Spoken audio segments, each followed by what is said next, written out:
प्रिय छात्रों, हम इस वीडियो में आपके लिए जो आप NTSC की परीक्षा दे रहे हैं या जो छात्र MP पुलिस की परीक्षा दे रहे हैं या कोई भी कांस्टेबल की परीक्षा हो, चाहे CRPF हो या कोई भी परीक्षा हो, उसमें हम जो वीडियो बना रहे हैं NTSC के लिए इन्हीं से प्रश्न पूछे जाते हैं। अगर आपने हमारे सभी वीडियो देख लिए तो आपका किसी परीक्षा में चयन हो जाएगा। मतलब जो वीडियो हम बना रहे हैं, साइंस के बना रहे हैं या जैसा टाइम मिलेगा और भी बना रहे हैं, तो उनसे एक भी प्रश्न आपका बाहर नहीं हो सकता है। वीडियो आपको पूरे देखने होंगे। तो आज हम फिजिक्स विषय की, जिसे हम भौतिक शास्त्र भी कहते हैं, भौतिक विज्ञान भी कहते हैं, इसके प्रश्न लेकर के आए हैं। तो पहले हम आपको इम्पोर्टेंट प्रश्न करवा रहे हैं। समय काफ़ी कम है और हो सकता है इन्हीं से पूरा आपका पेपर फंस जाए, तो आप वीडियो ध्यान से देखें और अपनी कॉपी में ज़रूर लिखें। ठीक है, तो देखो, और जो पुरानी साल के जो पेपर में जो क्वेश्चन पूछे गए हैं, पिछले 3-4 साल के जो हमारे पास पेपर हैं, तो पहले हम उन्हीं को आपको सॉल्व करा रहे हैं। ठीक है, उसके बाद फिर हम आपको, देखो, इन्हीं से पेपर बनता है। जो पेपर बनाने वाला होता है तो पिछले 3-4 साल के वो पेपर रख लेता है, फिर देखता है कि ये हमने पिछले पेपर बनाने वाले ने कहाँ से ये प्रश्न पूछा था। तो पेपर वो ज़रूर रखता है, कोई भी हो, कक्षा 10 के पेपर हों, 12वीं के पेपर हों। इसलिए आपके सर आपसे कहते हैं कि पुराने साल के जितने भी पेपर हैं उन्हें सबको लगा लो। इसलिए कहते हैं क्योंकि पेपर बनता है तो पुराने साल के पेपर देखकर ही पेपर बनता है। ठीक है, और उनसे प्रश्न भी पूछे जाते हैं। तो आपका जो पहला प्रश्न है, आपका पहला प्रश्न बच्चों, आपका कोशिश करेंगे यहाँ आपका प्रश्न लगा दिया जाए बाद में। ठीक है, तो पहला आपका जो बच्चों प्रश्न है, स्वस्थ आंख पूछा है आपसे बच्चों कि स्वस्थ आंख है जो आपका, उसका दूर बिंदु कितना है। ये प्रश्न पूछा है आपका, स्वस्थ दूर बिंदु कितना है। संख्या दी है, क्या संख्या दी है? 25 सेंटीमीटर, 50 सेंटीमीटर, 100 सेंटीमीटर और अनंत पर। ये आपके विकल्प में है। ठीक है, तो देखो, आप स्वस्थ हो, अभी आप पास की वस्तु देखो और बहुत दूर की देखो, बहुत दूर की देखो, तो बच्चों आपका दूरबिंदु अनंत है। जिस तरह से साफ आप पास की वस्तु देख सकते हो, अनंत कितनी भी दूर हो वो आप देख सकते हैं। आप तारे देखते हैं, वो कितनी अनंत दूरी पर है। तो बच्चों आपका दूर बिंदु है वो बच्चों आपका अनंत पर है। ये आपका चिन्ह होता है और ये हमने लिख दिया अनंत। ठीक है, चलो अब बात आती है, पास का बिंदु बताओ। पास का बिंदु बताओ। पिछली बार ये पूछा गया, अब ये पूछ सकते हैं, अब ये पूछ सकते हैं, पास का बिंदु बताओ। पास का बिंदु का मतलब है, इसे कहते हैं स्पष्ट दृष्टि की न्यूनतम दूरी। तो कभी आप प्रयास करना, अभी आप लिख रहे हो तो आपके पास जो किताब है सामने, ऐसे पास में लाना। अगर वो धुंधला दिखना शुरू हो जाए, तो यहाँ तक साफ दिख रहा है, साफ दिख रहा है, साफ दिख रहा है। अब जैसे ही दूरी 25 सेंटीमीटर होगी, स्केल से नाप लेना, तो 25 सेंटीमीटर से जैसे ही कम पर वो आपकी किताब आएगी, आपको साफ दिखना बंद हो जाएगा। मतलब साफ नहीं दिखेगी, धुंधली दिखाई देगी आपको किताब, आपके अक्षर। तो परीक्षा में पूछा जाएगा पास का बिंदु, जिसे कहते हैं हम स्पष्ट दृष्टि की न्यूनतम दूरी। परीक्षा में कैसे प्रश्न आएगा कि ये बताओ, जो स्पष्ट दृष्टि की न्यूनतम दूरी है वो कितनी होती है। तो वो बच्चों होती है 25 सेंटीमीटर। इंपॉर्टेंट प्रश्न हर परीक्षा में आता है, कोई भी परीक्षा उठा करके देख लो। तो दूर बिंदु आपका अनंत पर होता है और पास का बिंदु 25 सेंटीमीटर होता है। माने स्पष्ट दृष्टि की न्यूनतम दूरी कितनी होती है? 25 सेंटीमीटर। ठीक है, ये ध्यान रखना। दूसरी बात, वो आपसे पूछेंगे कि आंखों में जो दोष होते हैं, जैसे आपने चश्मा देखे होंगे, कई लोग चश्मा लगाते हैं, भिन्न भिन्न प्रकार के आंखों में चश्मा लगाते हैं, तो उनमें बच्चों कुछ ना कुछ दोष हो जाता है, कुछ ना कुछ दोष हो जाता है। जैसे किसी बच्चे को, बड़े को दोष हो जाए, तो बच्चे देखो, एक है आपका निकट दृष्टि दोष और एक है बच्चों आपका दूर दृष्टि दोष। ये फेमस है, परीक्षा में इन पर ही प्रश्न आता है, लिखने पर भी आता है। तो बच्चे इनकी परिभाषा भूल जाते हैं, ये क्या होता है। पहले परिभाषा रहेगी, फिर आपके 4 ऑप्शन होंगे, पूछेंगे बताओ कि ये कौन सा दोष है। दूसरी बात आएगी, इसको दूर कैसे करते हैं, ऐसा ही प्रश्न आता है, हर परीक्षा में प्रश्न आता है, ध्यान से सुनना। निकट दृष्टि दोष, इसका उत्तर बच्चों भूल जाते हैं। ठीक है, अब आपको उत्तर देखो बनाना है, तो तरीका हम बता रहे हैं। यहां आप लिख दो दूर, ट्रिक बता रहे हैं आपको। देखो यहां निकट था तो यहां अपन ने दूर लिख दिया, यहां दूर है तो अपन ने निकट लिख दिया। ये हम उत्तर बनाने की आपको ट्रिक बता रहे हैं। अब इसका उत्तर बना सकते हो। परीक्षा में आया निकट दृष्टि दोष, उत्तर आप क्या लिखेंगे? वह दोष जिसमें निकट की वस्तुएं साफ साफ दिखाई देती हैं। वह दोष जिसमें निकट की वस्तुएं साफ साफ दिखाई देती हैं, निकट दृष्टि दोष कहते हैं। क्या आप परिभाषा बनाओगे परीक्षा में? वह दोष जिसमें निकट की वस्तुएं साफ साफ दिखाई देते हैं, निकट दृष्टि दोष कहते हैं, और उसमें दूर की वस्तुएं साफ दिखाई नहीं देती हैं, इसको दूर दोष है। अब बच्चों किसी को निकट दृष्टि दोष है तो परीक्षा में पूछा जाएगा कि इसको दूर कैसे कर सकते हैं। माने निकट दृष्टि तो है उसके पास, देखो निकट दृष्टि है मतलब निकट का उसको साफ साफ दिख रहा है, दूर दोष है उसको मतलब दूर का नहीं दिख रहा है।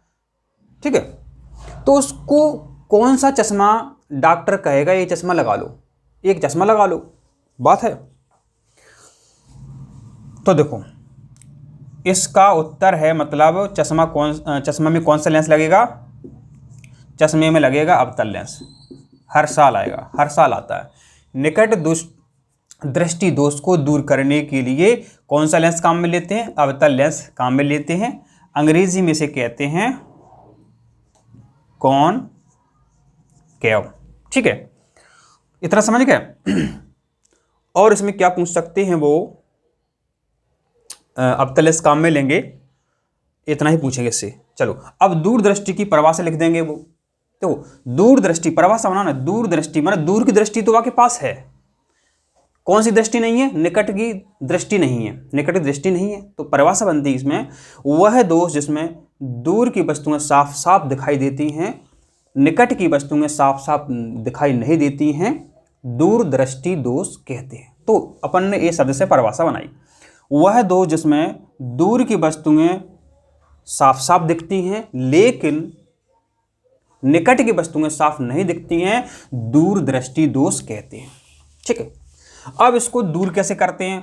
चश्मे में कौन सा लेंस लगाते हैं? ठीक है, तो इसका उत्तर है आपका उत्तल लेंस। दूर दृष्टि दोष में उत्तल लेंस लगा होता है। अधिकतर क्या है, दूर का दिखाई नहीं देता है। अगर किसी घर में ऐसा चश्मा हो तो आप देखना, उत्तल लेंस बच्चों ऐसा होता है, ये होता है उत्तल लेंस, और अवतल लेंस बच्चों ऐसा होता है, मतलब किनारों पर थोड़ा मोटा होता है और बीच में पतला होता है। ठीक है, तो परीक्षा में पूछा जाएगा दूरदृष्टि दोष के लिए कौन सा लेंस काम में लेते हैं? उत्तल लेंस, और निकट के लिए अवतल लेंस काम में लिखते हैं। अब परीक्षा में भूल जाते हैं, सही बात है, 20-20 साल में याद नहीं होता है। भूल जाओगे कि निकट में सर ने कौन सा बताया था, दूरदृष्टि दोष हो तो कौन सा लेंस काम में लें, भूल जाओगे। तो समझो, इस एक ट्रिक याद कर लो आप। अब तो निकट लाओ, अब तो निकट लाओ, इसकी ट्रिक है दूर से उत्तर दो। देखो बच्चों, अभी क्या कोरोना चल रहा है, जरा से उत्तर नहीं देना है, कोरोना का वायरस लग सकता है। दूर से उत्तर दो माने दूर दृष्टि दोष में उत्तल लेंस काम में लेते हैं।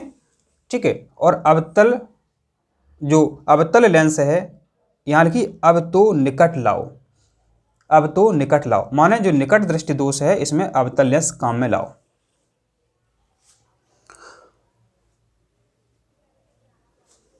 इसको ऐसा कर लो, उसी के साथ दूर से उत्तर दो, दूर से तो दूर बन गया, इसको ऐसा बना लो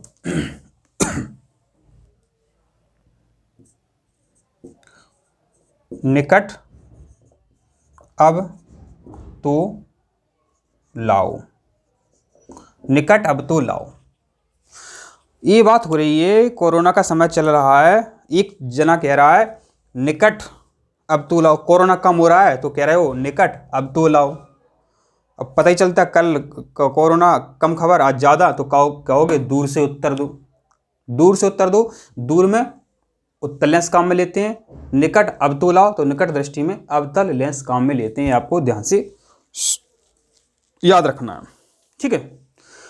तो ये प्रश्न था, इतने इंपॉर्टेंट इसमें टॉपिक थे, परीक्षा में हमेशा आते रहते हैं।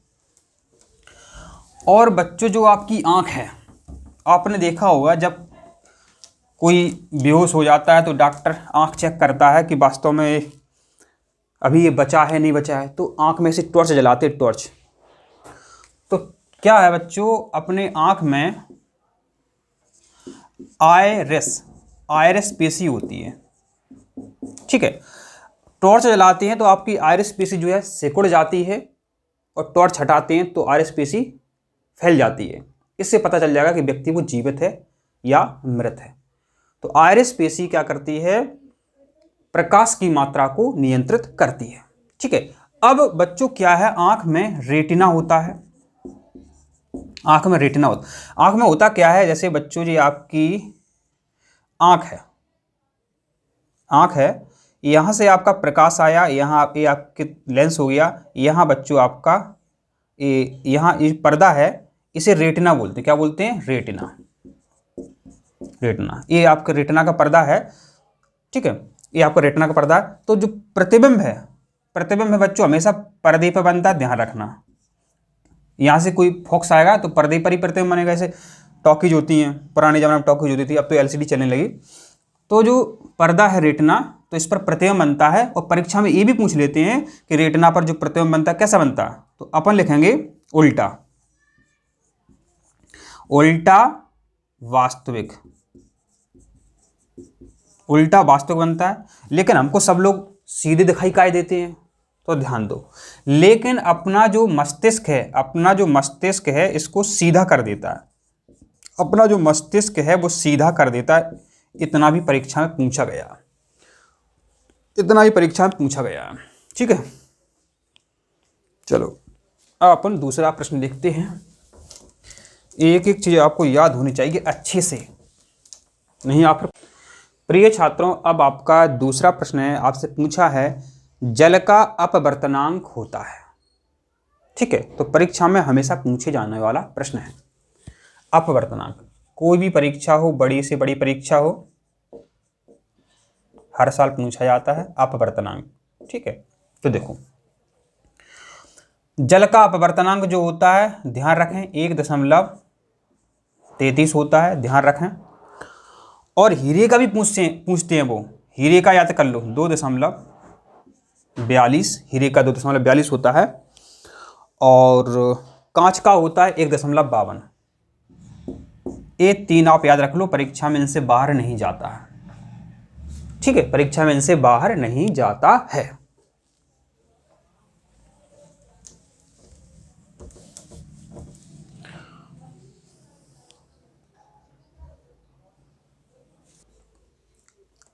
प्रिय छात्रों, अब आपका अगला प्रश्न है, एक व्यक्ति अपने चश्मे में 20 सेंटीमीटर फोकस दूरी का उत्तल लेंस प्रयोग करता है, इस लेंस की क्षमता होगी।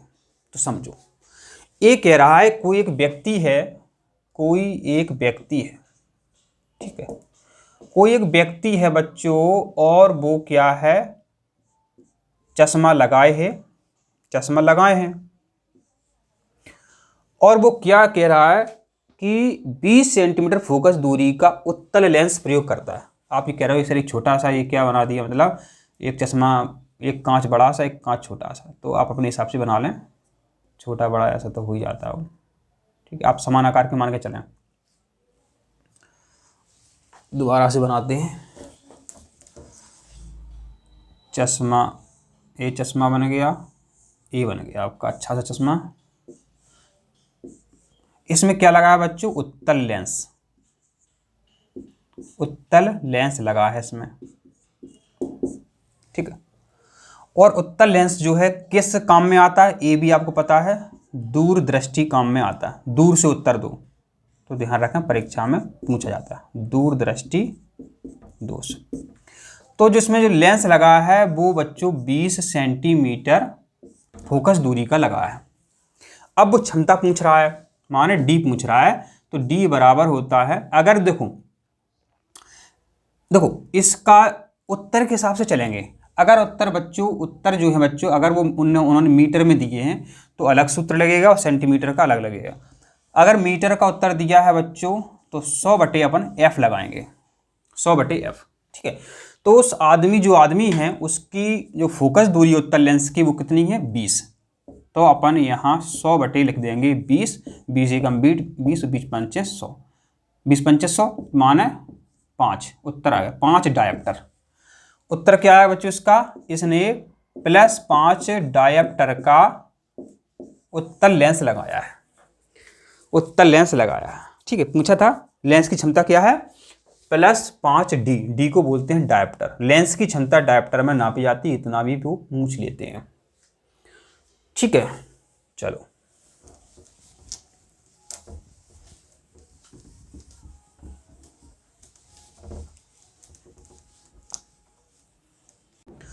अब प्रिय छात्रों आपका अगला प्रश्न है, किसी परिपथ में वोल्टमीटर का प्रयोग किया जाता है, श्रेणी क्रम में, समांतर क्रम में। तो देखो घर में जो लाइटें होती हैं उन्हें परिपथ बोलते हैं, ठीक है।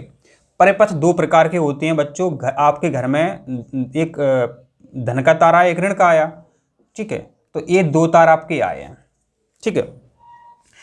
तो जो वोल्टमीटर की मशीन होती है वो क्या करते हैं, इसको बीच में लगा देते हैं।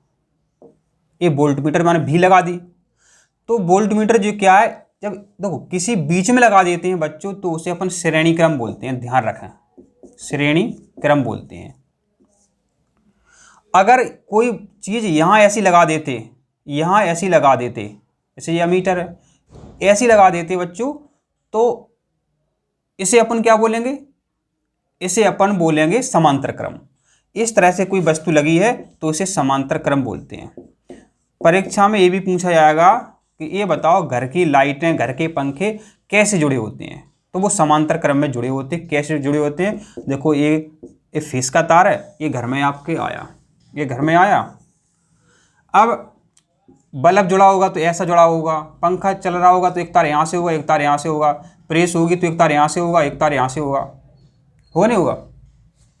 तो इसे बोलते हैं, इसे क्या बोलते हैं, समांतर क्रम।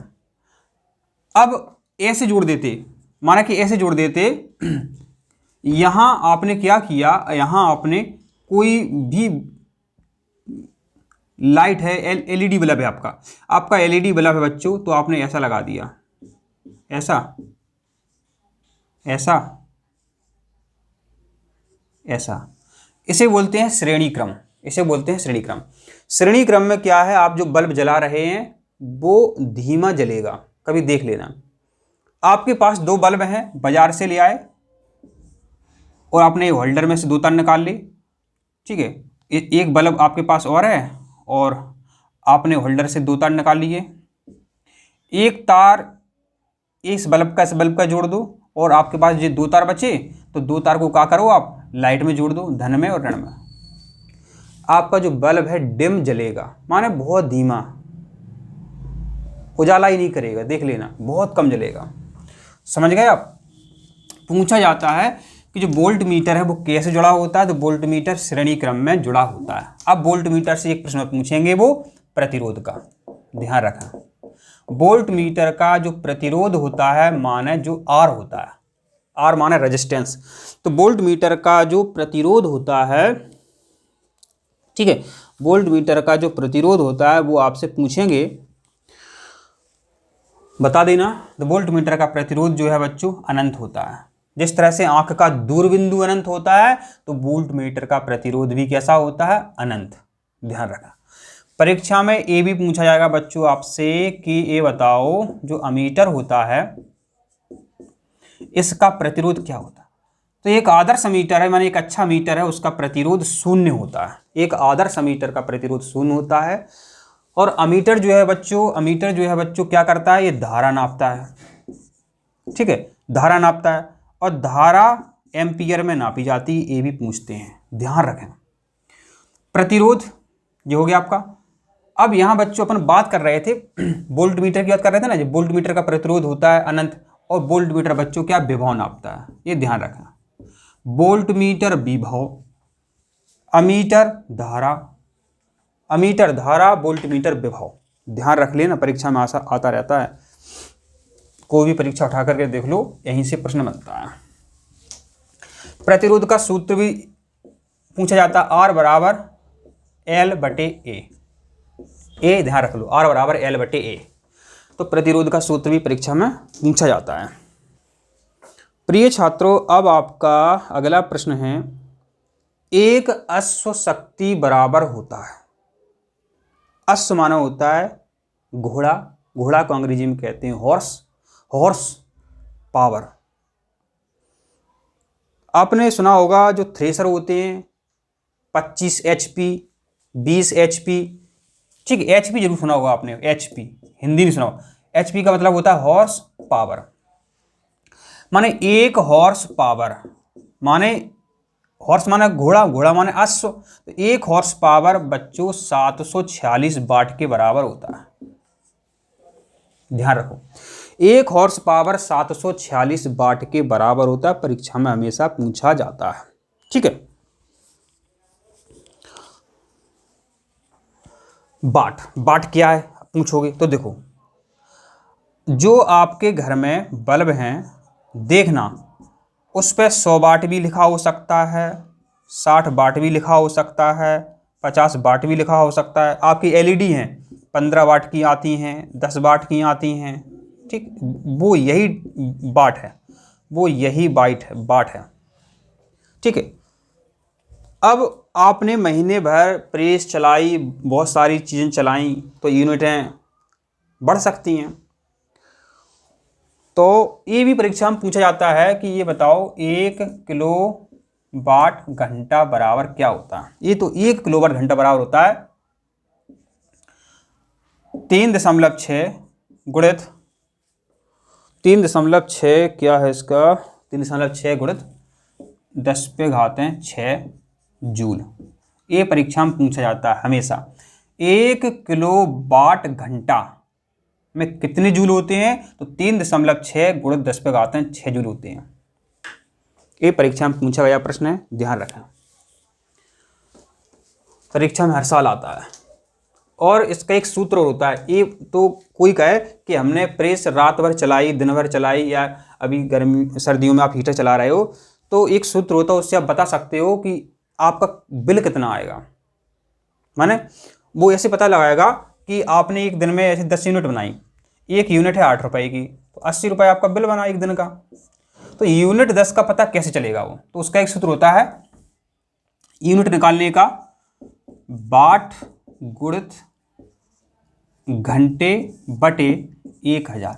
इसमें मान धर दो, उत्तर आ जाता है कि आपने बता दिया कि हमने रात भर वो चलाया हीटर और कितने वाट का है वो, तो उसका उत्तर निकाल लेंगे। माना कि देखते हैं आपने रात के 12 बजे से सुबह 5 बजे तक हीटर चलाया, हीटर की जो स्प्रिंग है 200 वाट की है, 2000 की होती है, 2000 वाट की होती है, ठीक है।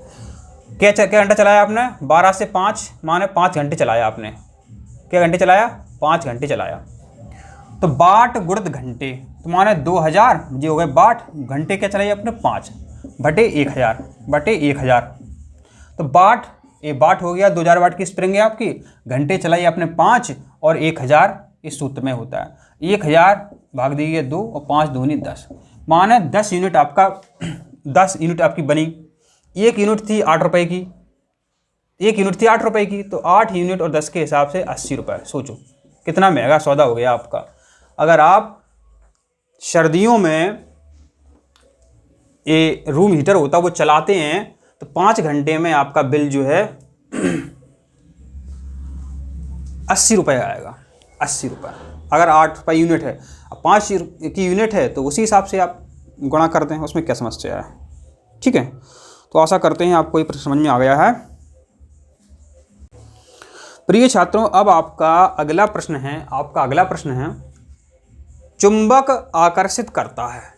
चुंबक आकर्षित करता है। चुंबक माने मैग्नेट। क्या बोलते हैं? मैग्नेट। मैग्नेट। तो मैग्नेट में दो ध्रुव होते हैं बच्चों। एक होता है आपका उत्तरी ध्रुव, एक होता है आपका दक्षिणी ध्रुव। दक्षिणी ध्रुव, ध्यान रखें। तो ये चुंबक होती है वो लोहा को आकर्षित करती है, कोबाल्ट को आकर्षित करती है और निकेल को आकर्षित करती है। FeCONI। तो इन्हें चुंबकीय पदार्थ भी कहते हैं क्योंकि ये चुंबक की ओर आकर्षित होते हैं। FeCONI। तो आपको समझ में आ गया कि परीक्षा में लिखा होगा कि FeCONI कैसे हैं, FeCONI कैसे हैं, तो चुंबकीय पदार्थ हैं। परीक्षा में पूछा जाने वाला एक प्रश्न है, आपको समझ में भी आ गया है। अब आपका अगला प्रश्न है निम्न में कौन वायु गोबर गैस है? ठीक है, तो देखो गोबर गैस क्यों बोला जाता है समझो। एक ऐसा यंत्र होता है, एक लोहे की टंकी भी आती है, उसमें क्या है गोबर भर देते हैं, उसका घोल भर देते हैं, तो उससे क्या गैस बनती है और उससे खाना भी बना सकते हैं। तो ये पूछ रहे हैं जो खाना बन रही है, तो उस खाना बन रहा है उस गैस से, तो उस गैस का सूत्र क्या है, उस गैस में क्या क्या होता है। तो बच्चों जो आपका गोबर गैस वाला प्रश्न है, तो इसमें बच्चों क्या होता है, इसमें CH4 और CO2 गैस होती है गोबर गैस में। ठीक है, तो ये परीक्षा में हमेशा आता रहता है। प्रिय छात्रों, अब आपका अगला प्रश्न है किसी विद्युत बल्ब के तंतु में। तो बच्चों क्या है, एक हम बल्ब बना देते हैं, अच्छा सा एक बल्ब बन गया और यहाँ दो तार रहते हैं। तो ऐसी एक स्प्रिंग होती है, ठीक है, तो इसे बोलते हैं फिलामेंट। फिलामेंट को हिंदी में कहते हैं तंतु।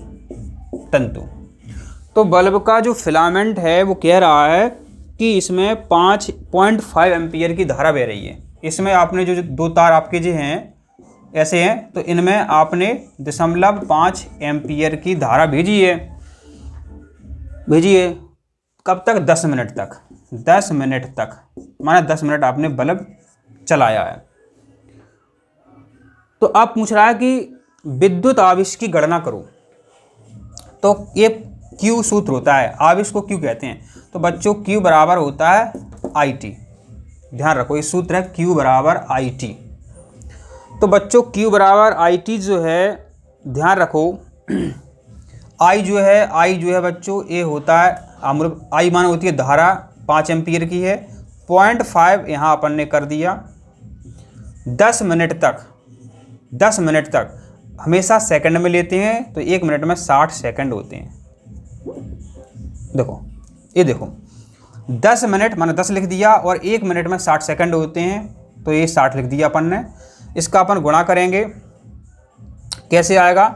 तो देखो ये 0.5 है, ये 10 हैं, तो 10 हैं माने 1 0 ये हट जाता है, एक का कोई महत्व नहीं रहता है, तो 6 पंचे 30 आ जाएगा। गुणा करके देख लें आपको इच्छा हो तैसी, 6 पंचे 30 और 1 0 और, तो आपका ये उत्तर यहाँ से निकल कर बच्चों सामने आ जाता है। ठीक है, 300 कूलम।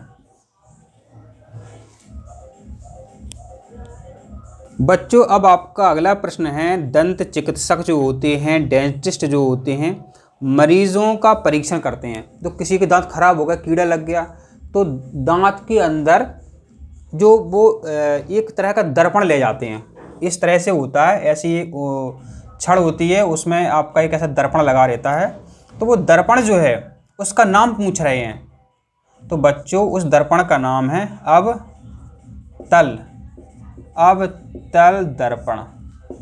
अवतल दर्पण। परीक्षा में हर साल पूछा जाने वाला प्रश्न है अवतल दर्पण। तो दांत चिकित्सक माने दंत चिकित्सक अवतल दर्पण का उपयोग करते हैं। जो नाई होते हैं बाल बनाने वाले, वो भी अवतल दर्पण का उपयोग करते हैं।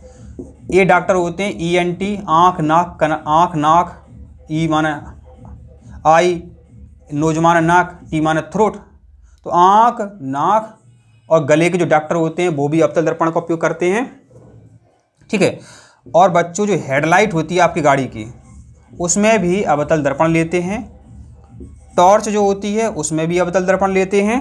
तो ये भी फैक्ट थे, तो आपको याद रखना है, ठीक है। अवतल दर्पण का उपयोग परीक्षा में पूछा जाता है, ये अवतल दर्पण के उपयोग हैं।